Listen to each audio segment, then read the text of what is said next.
వాదించుకుంటే ఎవరో ఒకరు గెలుస్తారు, కానీ చర్చించుకుంటే ఇద్దరు గెలుస్తారు. ఎందుకంటే మీ మధ్య ఉన్న బంధం గెలుస్తుంది కాబట్టి. నిజాలు చెప్పి నిజాయితీగా ఉండేవారి కన్నా అబద్ధం చెప్పి ఆకట్టుకున్న వాళ్ళని ఈ ప్రపంచం ఎక్కువగా నమ్ముతుంది.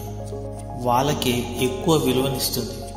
తగిలిన ప్రతి గాయాన్ని జ్ఞాపకంగా గుర్తుపెట్టుకుంటే అది బాధే.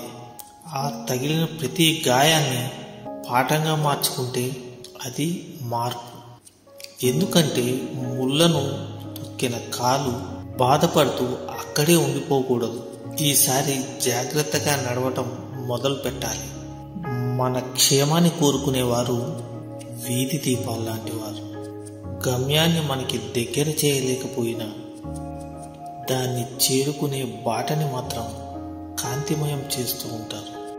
కడుపు కొట్టుకొని సంపాదించు, రేపు నీ సంతతికి మంచి జరుగుతుంది. ఇతరుల కడుపు కొట్టి సంపాదించకు, ఆ పాపం నీ సంతతికి చుట్టుకుంటుంది. లోపాలు లేని మనిషి, లోటు లేని జీవితం ఎవరికి ఉండదు. సాధ్యమైతే మార్చుకోవాలి, లేకపోతే అలవాటు చేసుకోవాలి. అంతేకాని మనసును గాయం చేసుకోకూడదు.